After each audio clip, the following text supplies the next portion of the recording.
For me, the interest in him came from the kind of person it took to be someone like him during that period. In this day and age, it's a bit more usual, but to be one of the first people to start the team and to start the process of deniable operations took a certain type of person. And that's what's fascinating about him. I have a lot of friends who have served in those sort of units, and I feel a sense of duty to represent them properly. And while this is less of an historical documentary and more of a character piece, I wanted to put that sense of fun into these characters as well as the danger. They're extraordinary people, but they were also slightly mad. I wanted to reinvigorate my love for filmmaking. I wanted to get back into a job which was going to be the most enjoyable and really sort of get my creative juices flowing again. And so when I heard that Guy was doing this, it was an immediate draw. For me, my most enjoyable job has probably been The Man from U.N.C.L.E. with Guy, and arguably my best job as well. And so the opportunity to come back on to a project like this, to work with Guy with this sort of subject matter, was a no-brainer for me. And so I jumped in with both feet very eagerly and very happy to be here. Operation Postmaster was an incredible plan because, as I say, it removed Nazi, or it stalled Nazi dominance in the Atlantic with their submarines. They were an absolute terror on any of our supply chains and any of our warships. And so it really did change the course of the war. I mean, had this not been successful, then Hitler could have won within weeks. The mission in this movie is so important because it was about removing Nazi Germany's U-boat dominance in the Atlantic, and by U-boats I mean submarines. And the war would probably have been lost had this mission not been successful. And Gus's line, whether it has still survived or not, I'm not too sure, but him saying we're giving birth to deniable operations is important because of the time. It was something that was unthought of. It's in the title, Ungentlemanly Warfare, but they weren't going to win otherwise. And that's one of the special things about people like Winston Churchill, is that he could see the wood through the trees. And it was about, I mean, I'm sure he had many failings as a man, but one thing he did right was win the war. And if he didn't, by doing things like this and forming teams like this, then we'd be living a very different life now. Alan's wonderful to work with. I've been looking forward to working with him for a while. I saw him in Ritchie and thought his work was absolutely fantastic in that. And I was keen to see what kind of actor he is. And he's a very intelligent actor. He's very thoughtful. He's done his homework. He cares. He's subtle. He's nuanced. And that's a pleasure to work with. And he's also very funny. He's a lovely chap and lovely to be around on set. So yeah, I'm looking forward to working with him again someday. The wonderful thing about Guy Ritchie is that he's excellent at crafting character, but you can't just be excellent at crafting character. There have to be people who can pull that off, and this team of actors is very good at pulling that off. They bring their own little piece of something to each of these roles, which make them unique and not just a carbon copy of something that Guy is trying to portray. Everyone has their challenges as a character, and everyone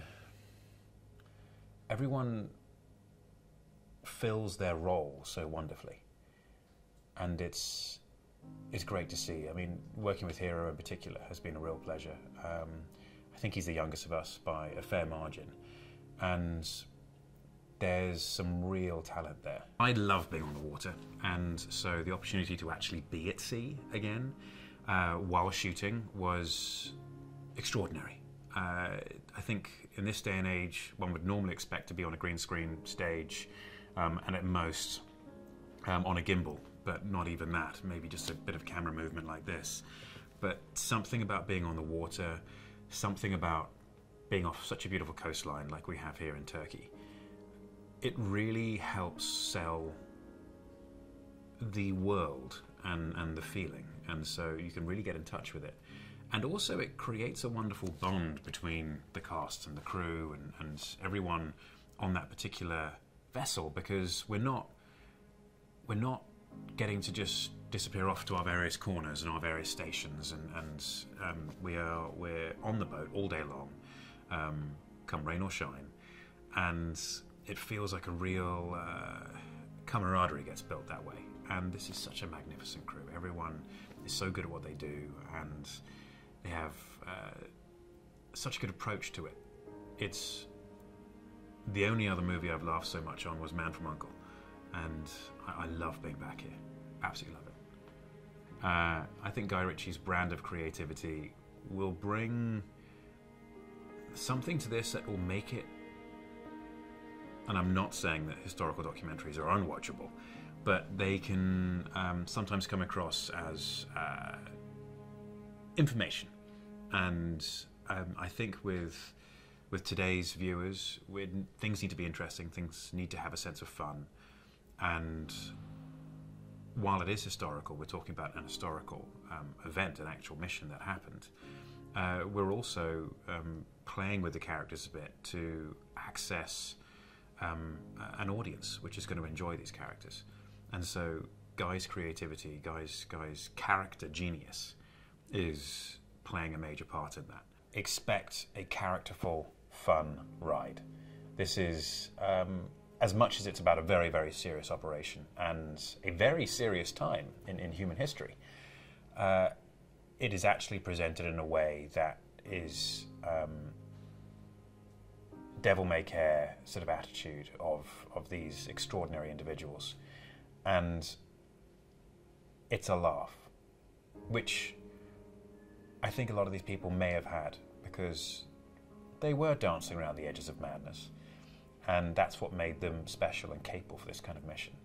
And so people can expect to see unusual characters doing bombastic things. Being approached about this movie was a unique experience. I was filming Reacher, and I got a call from my team that Guy Ritchie had a film, and he wanted me to take a look at the script. So I read it over a weekend and was, this is the kind of movie I think actors dream about doing, and of course working with Guy, it's anybody would say yes. So I'm reading the script going, I don't know, there was no character attached to it. They just wanted me to read it, and I loved it. I was riveted by the story, and I also couldn't really get a gauge of like who they were interested, because it could go either way. There was one character that was written like he was huge. There was another character that I was very interested in because he's kind of he's the character I'm playing now, but he was a badass. And so I was like, I told my team I loved the script, and Guy wanted to jump on a Zoom. So I get on a Zoom with Guy, and usually, there's like a few minutes of chit chat and you get to know each other. And then it's like, okay, so let's talk about this character. Let's talk about this movie. What do you see? What do I see?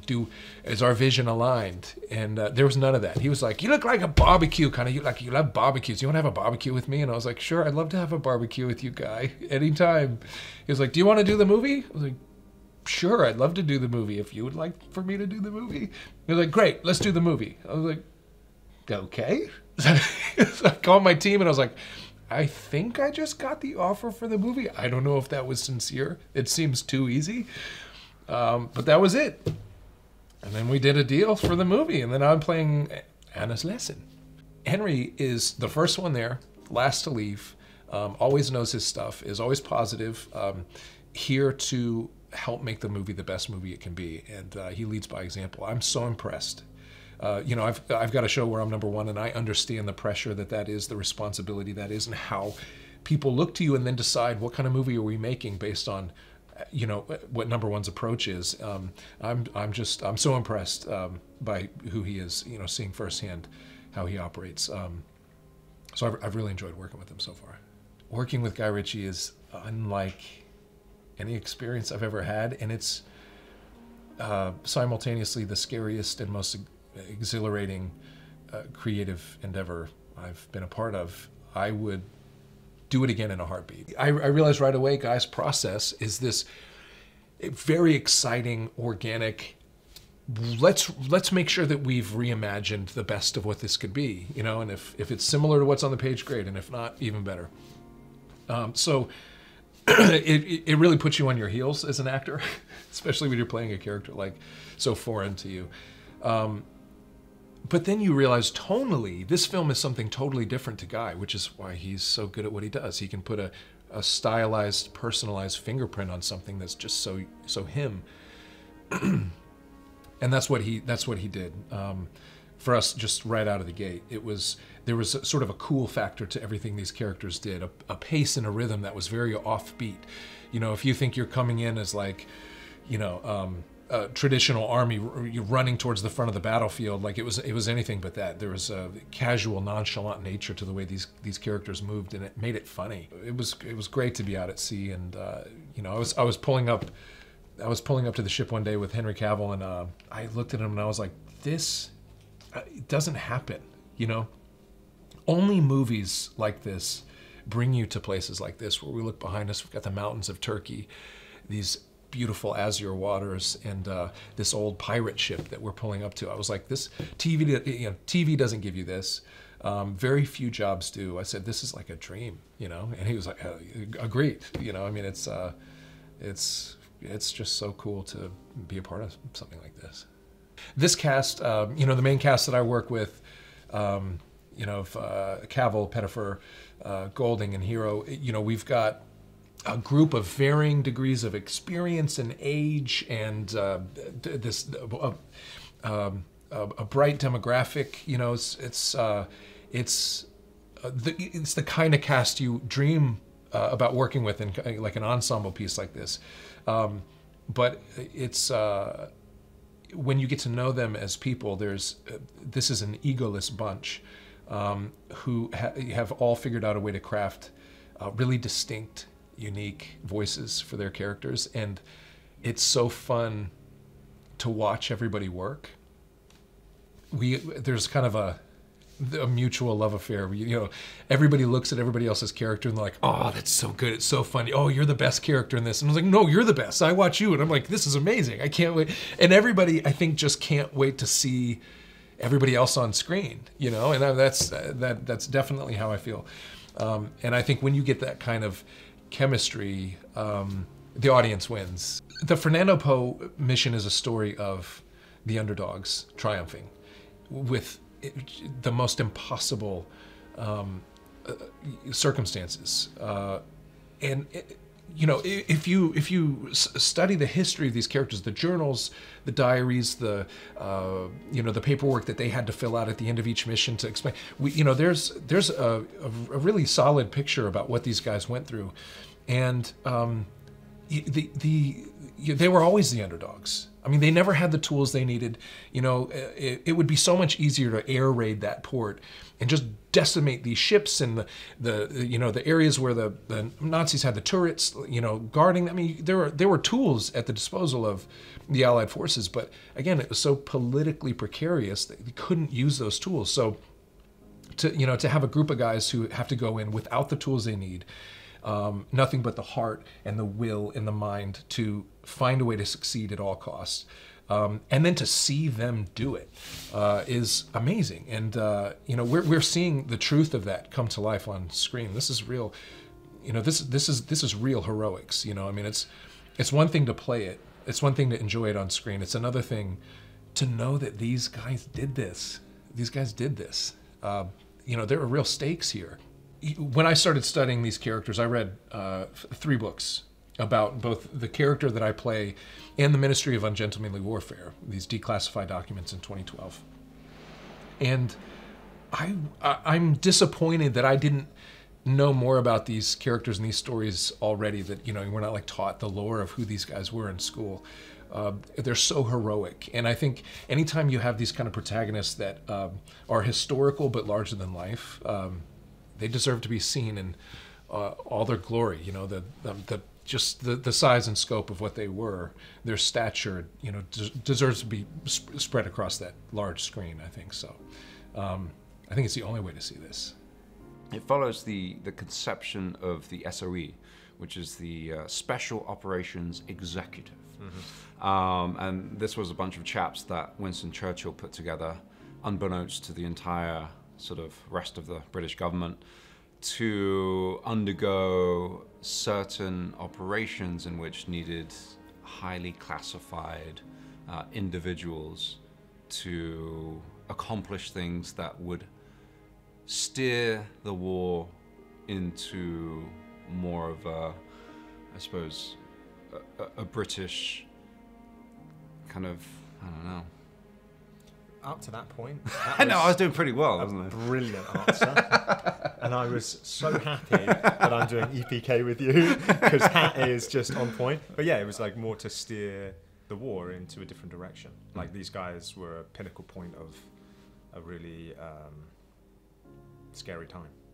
When you go meet Guy for the first time, it's not to talk about the film; it's to talk about just general things. If you're not going to be a pain in his butt on the movie, or sort of mess with other people's sort of vibes, so it's a vibe check. When you go see Guy for the first time, it totally is a vibe check, and it's like seeing the headmaster. Yeah, and we're lucky to have, individuals, actors who have had amazing careers and super successful and very different, and sort of put together. And there's not a single ego, there's not a single kind of moment where we've been waiting for somebody. It really has been a huge kind of family and a massive camaraderie. So I think that's what shines on screen. And I think a lot of people watching will be like, oh my God, I wish I was like, a part of that bad bunch, because they look like they're having fun. And we are. That's the great thing. We're having so much fun on set.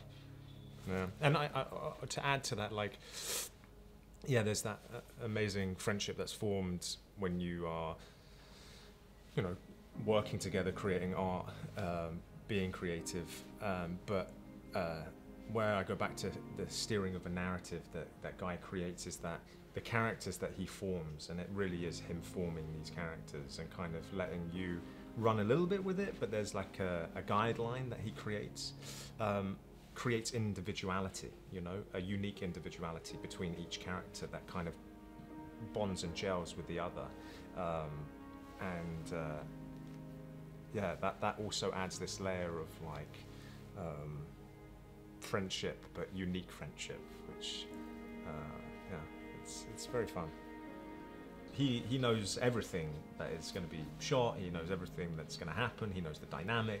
But I think he creates the spontaneity for you as an actor. So when I saw Henry Cavill first, and kind of he expressed to me on Man from U.N.C.L.E. how this process worked, and then I saw Henry, and I kind of was not freaking out, but I was definitely looking for some, support.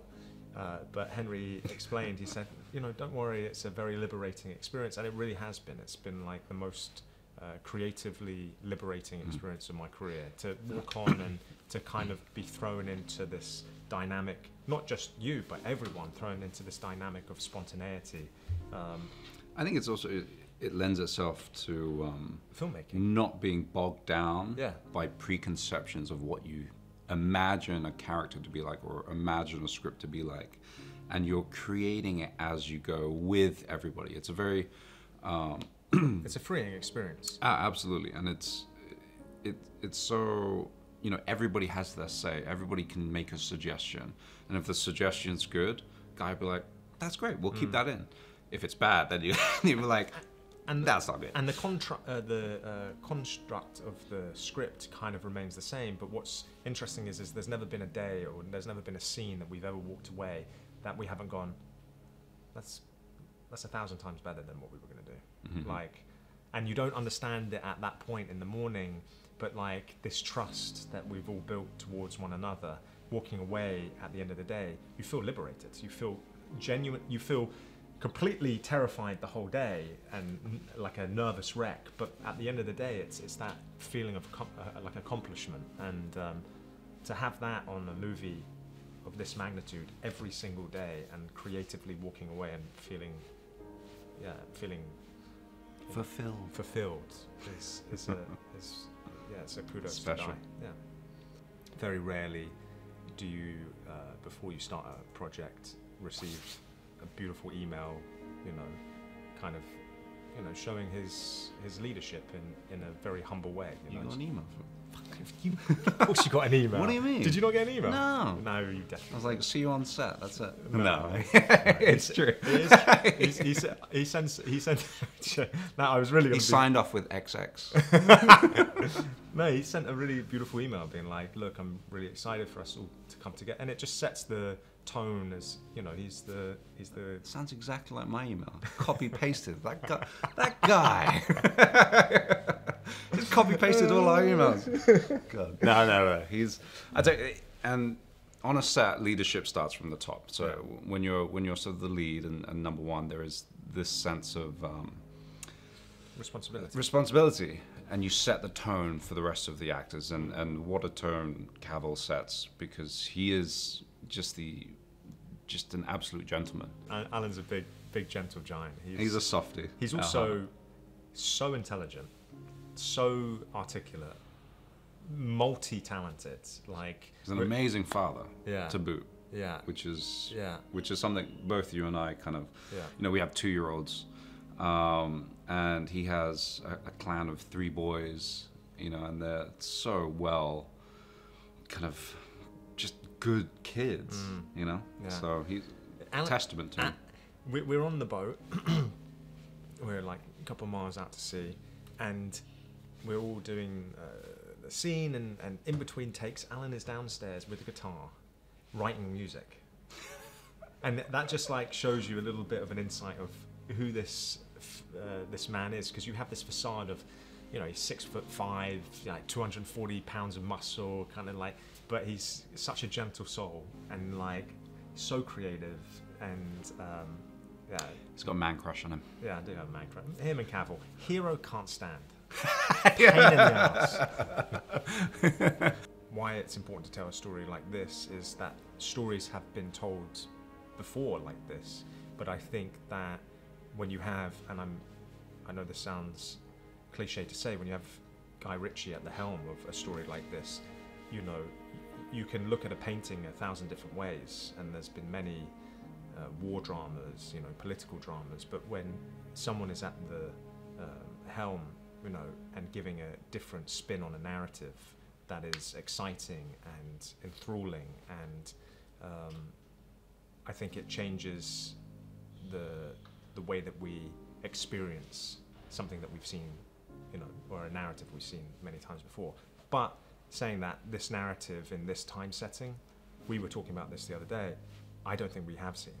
I think we were trying to come up with comps, and it was Saving Private Ryan meets Snatch. Yeah. And that's a film that I want to watch. Yeah. People have to watch this movie because it's going to be a franchise. Yeah. This movie is just far too good not to have us all back together again. And I think people are going to be like, holy moly, this is going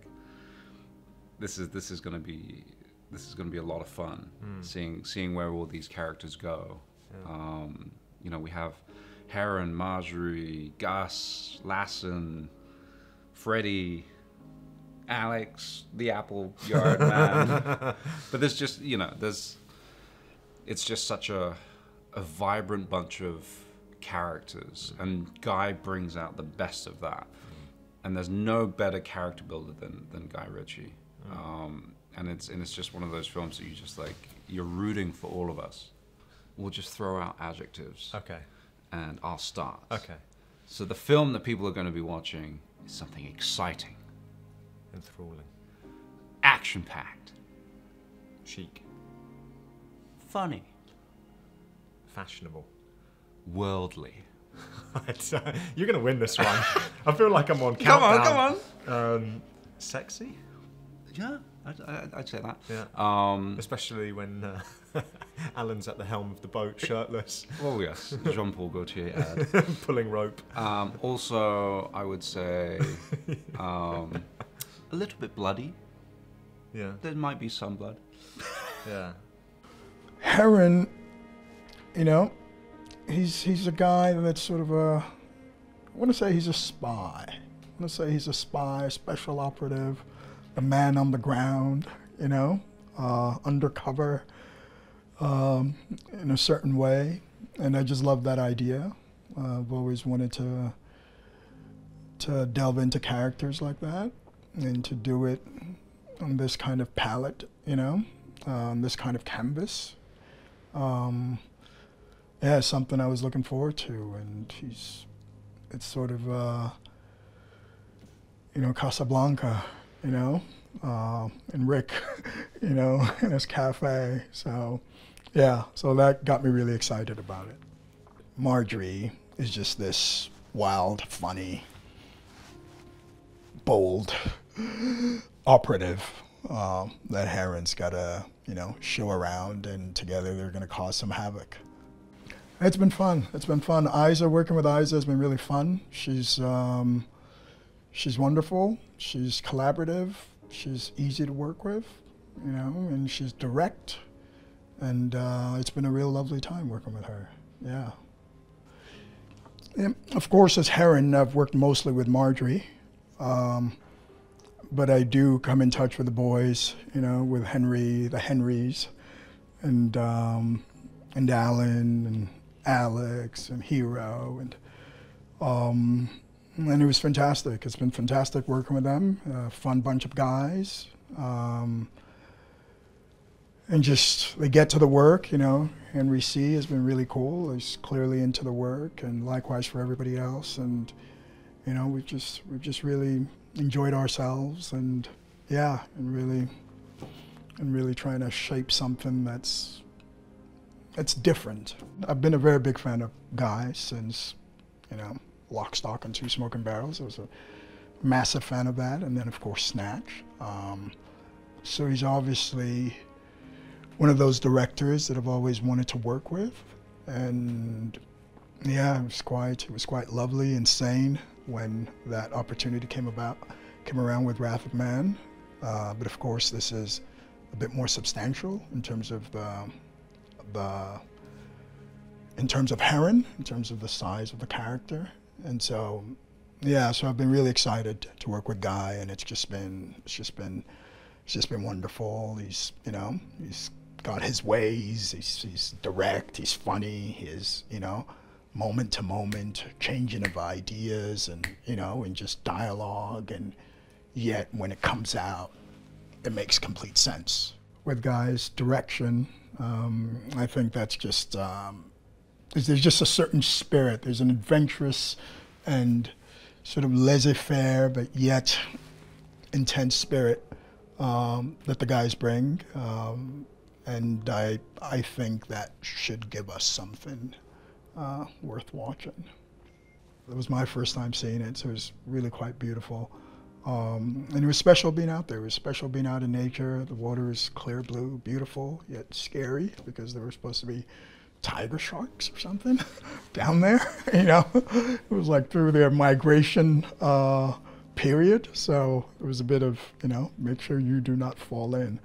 Yeah, and it was fantastic. It was fantastic. Some people can't handle the high seas, but apparently I can. You know, I think when audiences go to the theaters to see this, they would see a big film on the big screen with adventure, with action, thrill and action, with a wild, beautiful, on point Guy Ritchie touch. I met Guy for the first time in London, and he was so lovely, and we connected and we got along very, very well. And then a few months later, I got the script, and they're like, there's a script that you have an offer for a Guy Ritchie movie. I was like, oh my God, I can't believe it came back 360. I mean, I think there was a whole year in between me, exactly a whole year of me hearing about the script, and then the first day I was on set is exactly a year in between that. So it was very beautiful. It was exactly around my birthday, I remember perfectly. What I found fascinating about the real life Marjorie was just, she was, I mean, completely efficient across the board.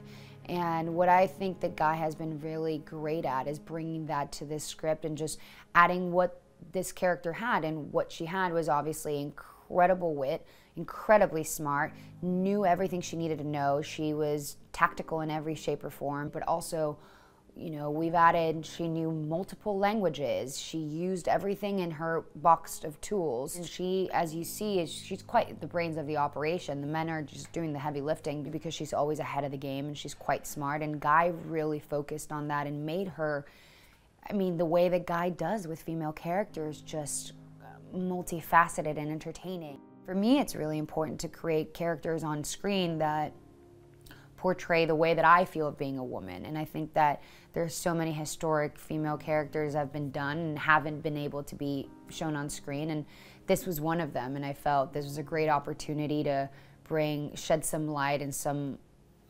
specific type of story that we hadn't seen before. And at the same time, I just think that people are going to be really shocked by what she brings to the table. I think I have the largest costume and the largest change in hair and makeup and costume in the whole cast.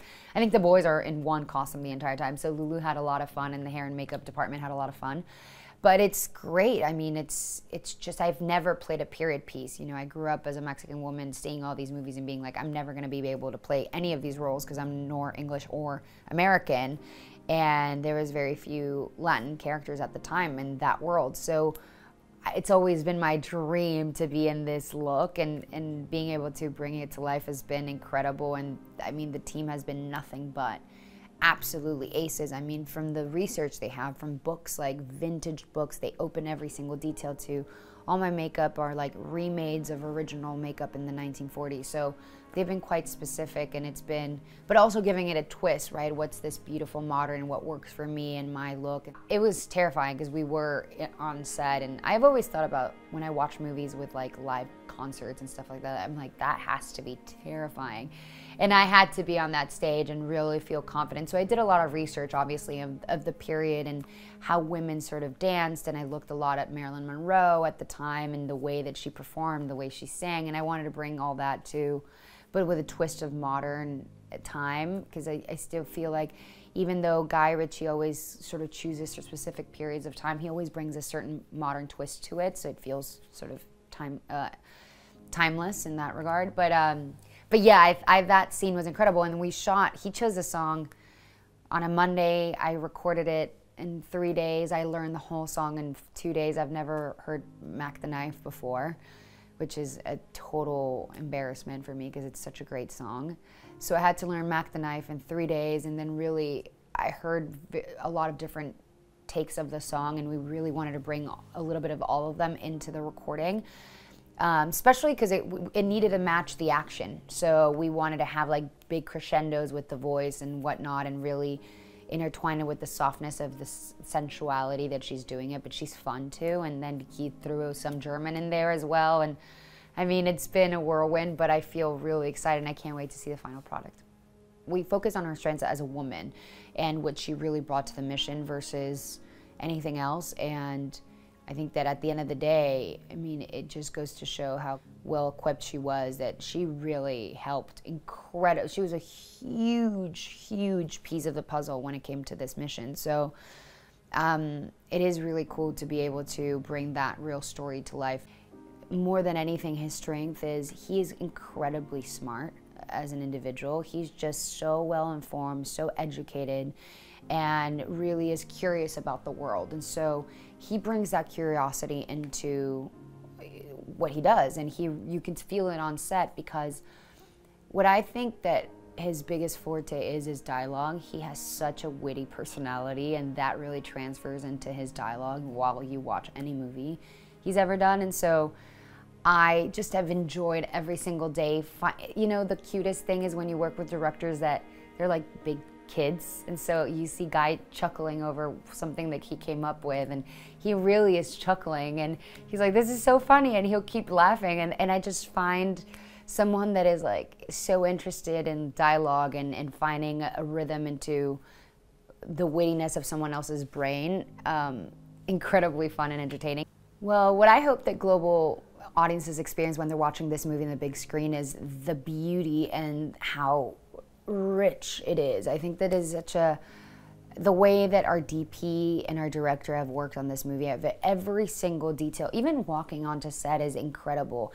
I mean, you look at every single detail, and the props people, I mean, they found everything to be authentic and real, and so I hope they feel transported into the real time and really feel like they're part of this mission and that they're in it, because I think that that's the way that this film has been designed, to be like a fly on the wall within the mission. And I think that they're going to have so much fun, and I also hope that the takeaway is learning and getting more curious about what happened historically while this mission. And so I think that people are going to really, really love it and have so much fun. It's such a fun film. I was approached to do the movie by getting an email, and in the subject title it said Guy Ritchie, and I didn't read any of the other context of the email, and I basically just wrote back, whatever this is, it's a big fat yes. My experience working with Henry is, I mean, it's inspiring for me as as someone who's still learning his trade, to watch a man command so much respect on set. A brilliant actor, like genuinely a brilliant actor. And I told him that one of my favorite performances of his is in Guy's Man from U.N.C.L.E. And there's something about how Henry and Guy work together, and I love Henry in a lot of other things that he hasn't worked with Guy in, but for me to watch him firsthand on this set do the performance that he's doing it's very inspiring, Do I have a favourite action sequence in this film? Well, seeming as Alan takes most of the action and saves me most of the time, I would say my favourite experience watching the action is I have been captured and the boys are coming to save me, and I'm compromised in a pretty unique way, shall we say. And the comedy aspect between Alan and myself that plays out in that scene is quite funny. Lulu's a genius costume designer, and she creates like a kind of a guideline to what she would like, to differentiate each of these characters, especially because we are all disguised as fishermen and sailors, and kind of she's a master craftsman in creating these very unique differences between each character. So really I was left in her hands, and I'm very happy about that. My personal experience working with Guy has been creatively probably one of the most scary and liberating experiences, just in the way that he commands this spontaneity, and feeling completely liberated by the end of the day, but so overwhelmed throughout the experience of the day of filming, because he has a true understanding of the narrative that he wants to tell. He has a true understanding of the character that you're playing, and he is the captain of the ship and steering you in a way where sometimes you feel a bit lost, but it's all for the benefit of the film. I think that when you are so in depth in knowing what your character is, so in depth of knowing your lines, then you can kind of reach this stalemate, and because of the atmosphere that he creates and because of the energy that he creates, you feel completely liberated. it's the most unique experience I've ever had in my career, and definitely going to be hard to walk onto other sets and feel the fulfillment that I feel on this. So the story is really important to be told on the big screen. I think this is one of the first modern day sort of tellings of the conception of the SOE, which is the Special Operations Executive. It's a band of men and women that Winston Churchill put together to complete, under the cover of deniability, these operations which really swayed the war for Great Britain. And so they were a really integral part of defeating the Nazis and accomplishing the goals that were set. So my character, Freddy the Frog, he's a frogman. So he's a waters expert, a demolitions expert. He's a cool, calm, collected young man who has a very sort of strong and concrete presence. And so when everything's sort of hitting the fan, you can trust Freddy to be, you know, the cool hand Luke of the company. And for me, it was really sort of putting my trust in Guy. It was what brought me to the character, was the fact that I know that each and every single one of those characters on screen is going to have that flair. And so I didn't see it in the initial draft, but I knew they were going to make something out of everybody. And that's what they told us, and that's exactly what's been done. Creating the look of Freddy is always a team effort. We have the amazing head of wardrobe, Lulu, who picks out some of the most phenomenal outfits for all of us. And then Guy always has the last say and always has the last little twizzle on the hat, how we wear the hat. He's a very stylish man. He's got great taste, and I think he's put that into all of our characters. And often is the case that we come on set and he's like, "Ooh, what size are you in that?" You know, looking to steal the jacket after, because especially Heron's costume, he's definitely, Babs is the sharpest chap on set. So a lot of the boys on set are sort of like, "Oh, what size is that, Babs? Oh yeah, nice." So you'll find that a lot of that goes missing by the end of production. And I think generally we're just a bunch of very stylish sailors. And it's such an amazing era, like 1940s and 30s, of like wonderful fashion. And so we're going to bring it back. And we've all said between ourselves, we're like, I think I'm going to adopt like the old breeches and baggy trousers and the woolly knits. So yeah, it's got a real style to it. So Gus and Freddy, I think they go pretty far back. I think Freddy is one of his most trusted men.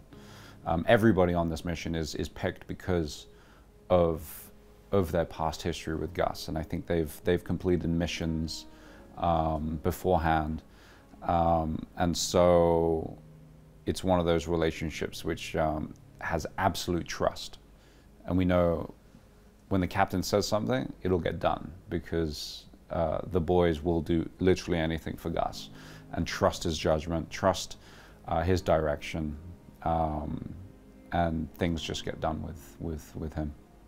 I think the relationships between all of us actually has a great sense of humor. We don't have particular sort of characters that we bag on. Often Hazy's at the butt end of certain jokes just because he's the youngest of the group. And so there's always that fun kind of humor. And Lassen is just one of those guys that you love to, I don't know, I suppose just enjoy watching him kill Nazis, which is such a terrible thing to say, but not at the same time, because we do take so much joy in what Alan brings to the character, and that's just this sheer ferocity. And Lassen historically was rather unhinged, so to see that is awesome.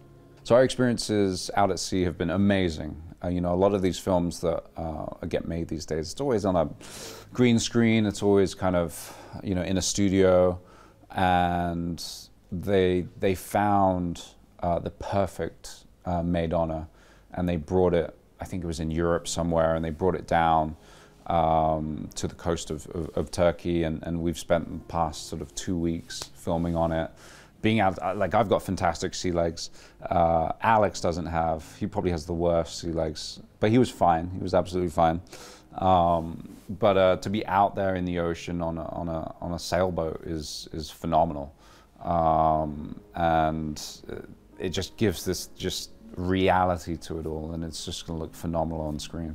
So this is my second time working with Guy Ritchie. I worked on The Gentleman. I played Dry Eye. And had the most amazing time doing that process, and this trumps that, just because of the circumstance and because of the cast and because of the movie. So I'm excited for everybody to see this on the big screen, because I think the characters are just going to pop out like Guy Ritchie's characters always do, and you'll have everyone rooting for them. And that's what we want to do. We're making something that's going to entertain, you know, with an amazing, unbelievable historical story to it, but with that Guy Ritchie twist. This film is based on a true story about a secret World War II mission called Operation Postmaster that was carried out by a commando-style unit known as Special Operations Executive. I actually approached Guy for this role while we were in Turkey making Operation Fortune. He told me about this project, and I basically campaigned for it. It so happens that my grandfather was in SOE. He was sent into Albania in 1943 and dropped behind enemy lines to blow up bridges and railways and that kind of thing. And he worked for Gubbins, so it made it kind of personal. So we don't actually really know how he came up with the moniker M, but we believe it came from his middle name, McVean.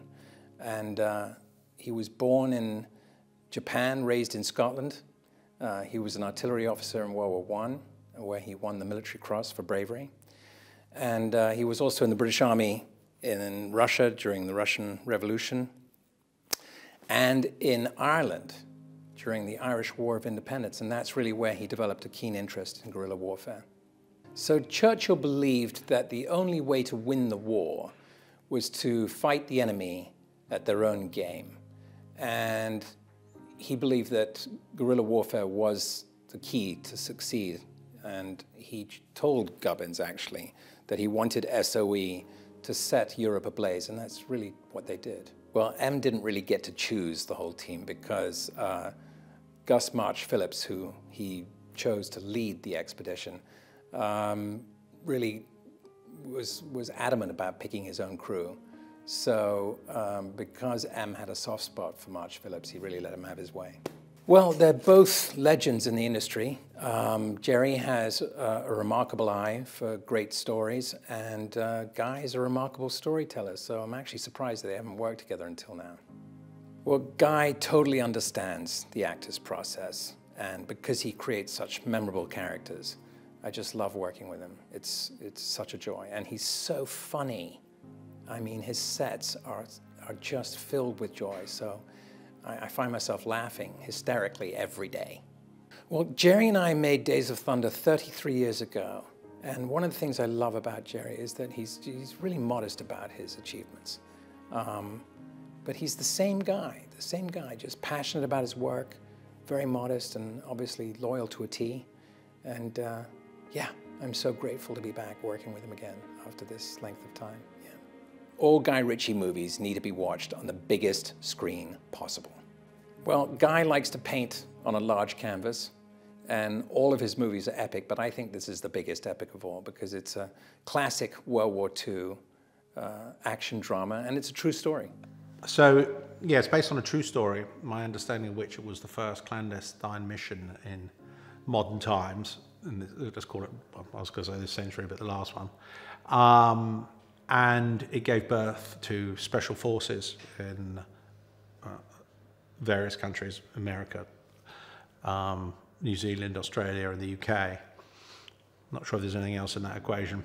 But yeah, it gave birth to all of that, and they started to realize how effective special forces could be. So that in itself is enough of a story, and I suppose it was a story about the odds. The odds were, you know, preposterously against them, and that's great aggregate for fun storytelling.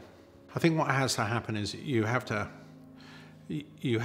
understand the characteristics of the historical characters that you're playing, the fundamental character of the role that your actors are then playing. As long as you understand the fundamental essence of who they are, then everything else sorts itself from there. The character sort of writes its own script and its own story, if you will.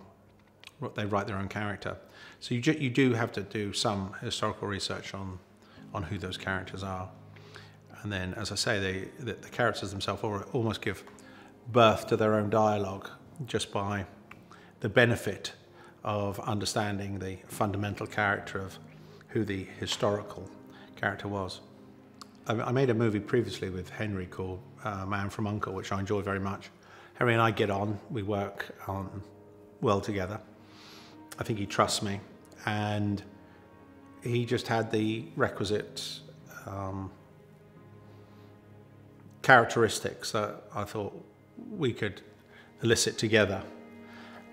So it just sort of made sense, really. He understood the character very quickly, and once he understood the character, then most of the work was done.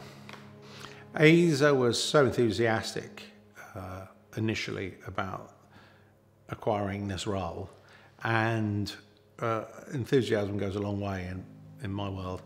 So she was enthusiastic, she was confident that she could do the RP, the accent, which is not easy to do. She pulled that off very well. So it was really just a question of, did I believe that she could do it, right? And she could, and she demonstrated her ability to embody that personality very quickly. So it wasn't a complicated choice.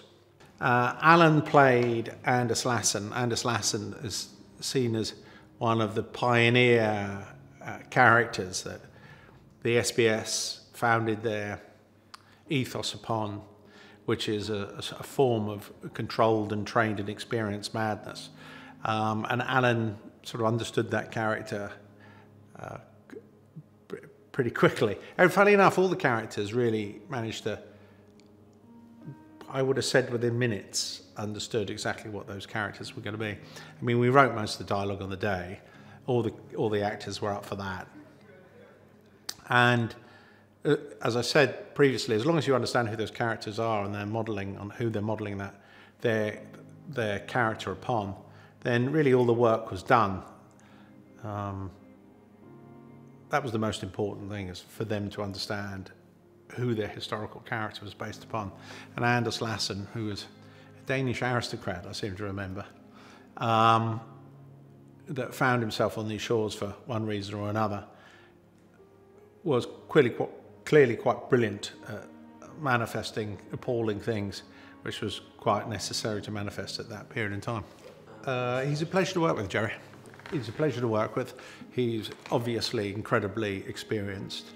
A rather gentle soul, interested in creativity, very easy to work with, very collaborative, and it's rather interesting to have such a legend, someone that's so experienced and such a lover of film. I think first and foremost is to understand and appreciate the love and knowledge of film that Jerry Bruckheimer has. It's quite unique.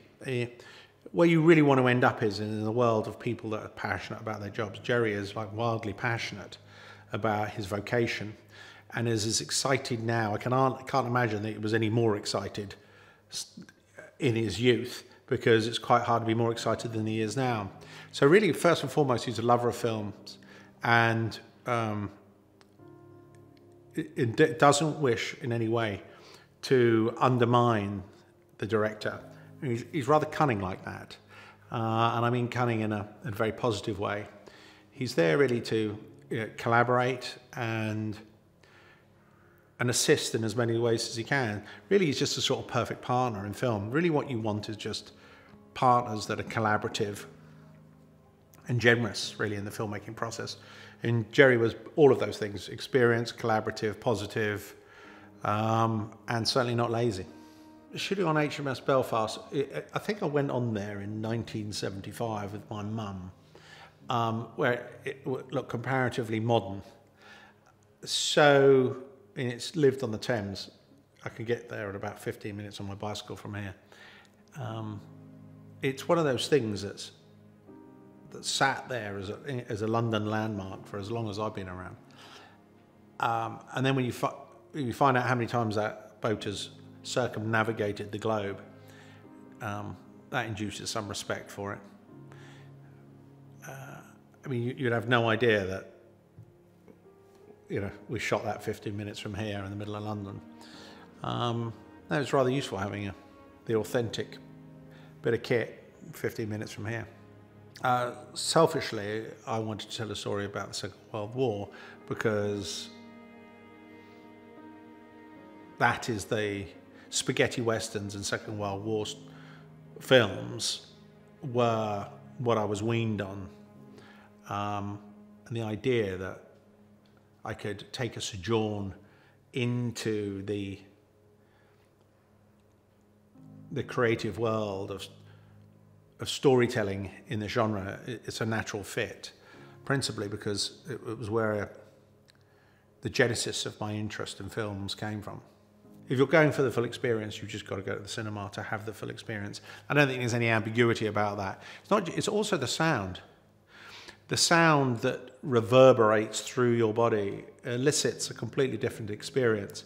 So a 40-foot screen as opposed to a 14-inch screen, plus the complication of creating and sophistication of creating the sound. I don't think people really understand what goes into a sound mix. I mean, it's a massive part of filmmaking, is the sound mix process. It takes forever, costs a fortune. And you have very, very clever people that do this for a long time. So to really enjoy the full audio experience, you can only really do that at the cinema.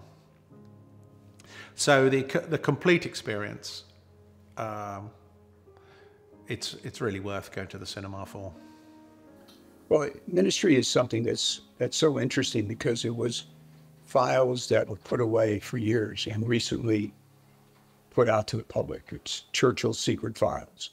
And I always like to look underneath what's really going on to find out the core of what happened during World War II. It was such a frightening experience, especially for Britain, who was constantly getting bombed all during this period. And the fact that Churchill had these men that he created and went out and turned the war in Britain's favor and actually got America into the war. So I love to give its verisimilitude, telling stories that are real and true and exposing audiences to something like that. And I think we've done it a number of times, telling true stories, and audiences just love it. There are certain people in this business you want to work with before it ends, for me. And Guy Ritchie was one of them. Guy Ritchie is somebody, he's an iconic director. He's somebody that always brings life and interesting subject matters and picks interesting actors and has such a command of the medium and is a fabulous filmmaker. And that's, my whole career is built on Guy Ritchie's, people who are excellent at what they do and make something really special. And he's making a very special movie with a phenomenal cast. Guy has made him come alive and just give this fascination about Churchill and about what he did, and against the odds of the bureaucracy and Parliament, who didn't want him to do it and did it behind their backs to send these men out. And the men were individuals who thought for themselves. They couldn't be in the military because they couldn't take orders. Yet they went on this very dangerous mission, knowing that chances are they wouldn't come back.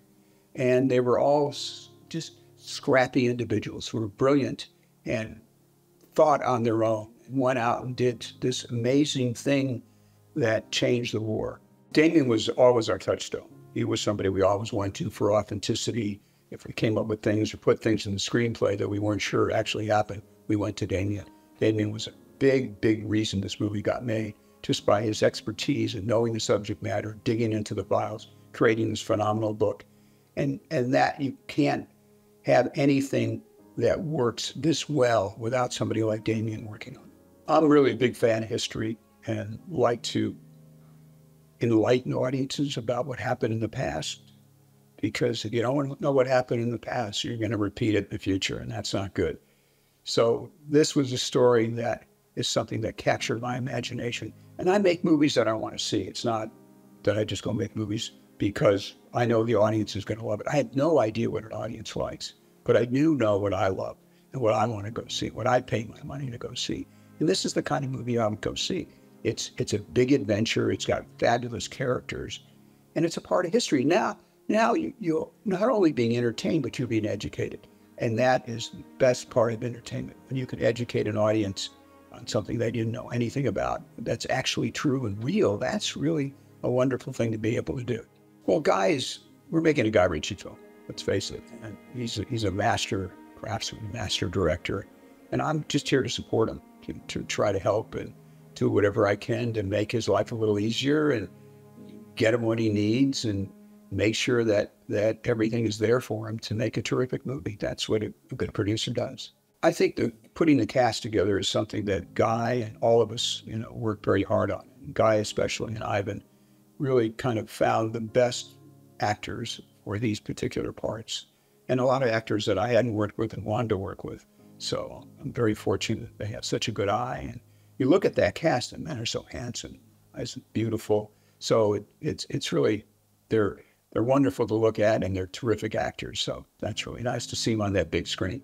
Well, the thing you wanted to get a British director who understood that period of time. And Guy has the experience, has the age, has the knowledge.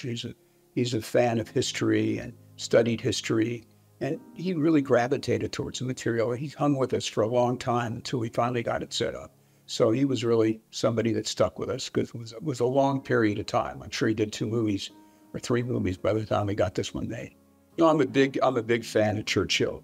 So just to have that history around him, is an amazing individual. He's somebody that really saved Britain from the Nazis, just with his energy and his speeches. He kept the will of the people to fight this terrible war. When they were being bombed every night, and they had no water, they had no heat, they had no food, and yet him on the radio inspired all the Britons to stick with it and not give up, not give in, and he made that fantastic, great speech, which everybody quotes today.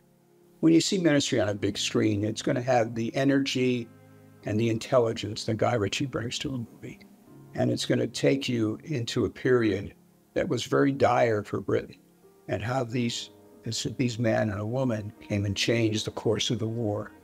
And it's action-packed, it's romantic, it's got a lot of style and pizzazz and the wit of Guy. That's what people love watching his movies. I mean, 1940s and 50s are 2 of my favorite decades in fashion history. So to do a World War II movie with Guy, I knew would be a wild and fun adventure. Especially costume-wise. Guy cares very much about clothing, fabrics, how everybody looks on camera. So I knew this would be a wild and fun adventure to create a 40s wardrobe through the eyes of Guy and me.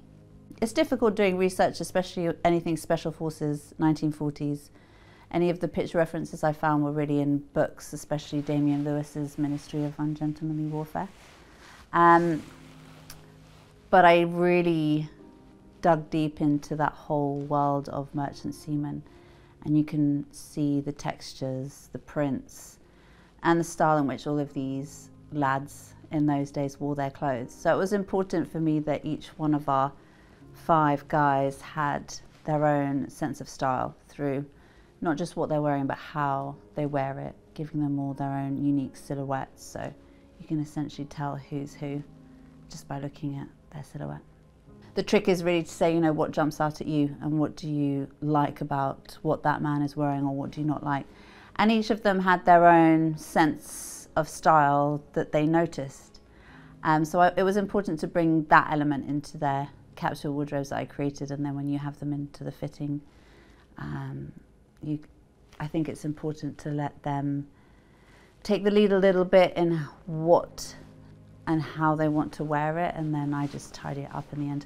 I mean, at the end of the day, I'm only going to present them with clothes that I want them to wear anyway, so giving them a bit of freedom lets them think a little bit like they're in charge, but I'm still in charge.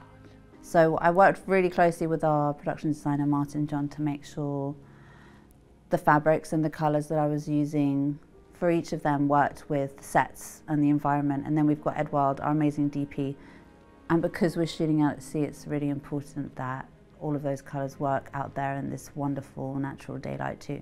So we have Asa, who is playing our leading lady, Marjorie. By far, probably my favourite and most beautiful wardrobe I've created today. It's just phenomenal. And she has an amazing natural silhouette anyway, which is very true to the 40s, so we had a lot of fun. And she has a lot of great looks as well. So she's the secret agent. There's some action in there for her. There is also the day-to-day, so you've got some beautiful 40s skirt suits. And then we have the fancy dress party, where originally it wasn't the Cleopatra costume. I did have to convince a few people that that was the way to go. Once I put her in the Cleopatra dress, it wasn't too difficult to convince anybody because she looks phenomenal. And then any other excuse I could have really to get her into a new costume, I did, and worked closely with Guy and Max to make sure that we could do that. But her wardrobe is absolutely beautiful. It's all bespoke, all nods to the 1940s, but then heightened for her character and all the action and the journey that she goes through. But then when you're working with a director like Guy Ritchie, who, you know, he's infamous for having a particular type of look and style to each of his films. So then I have to look through it all with his eyes, with his sense of style in mind. And that's when it becomes a little bit more fun. You know, in every one of his films, he has almost like a group or a gang look for everybody. And it was important to me that I created that for our leading lads, our merchant seamen, special forces guys. So they don't just look fantastic on their own, but they look brilliant as a unit. So it's fun, it's exciting, it's action-packed, it's beautiful. One, I think people you're gonna know it's a Guy Ritchie film, but it's not gonna be like any Guy Ritchie film he's done before. I'm excited to see it, so I'm sure the Guy Ritchie fans will absolutely love it. What interested me? Well, it's a Guy Ritchie movie, obviously, so that's going to be my first interest. Working with Guy Ritchie again, that's great. I think, yeah, no, we're here for, shooting in Turkey. It's a great place to be shooting.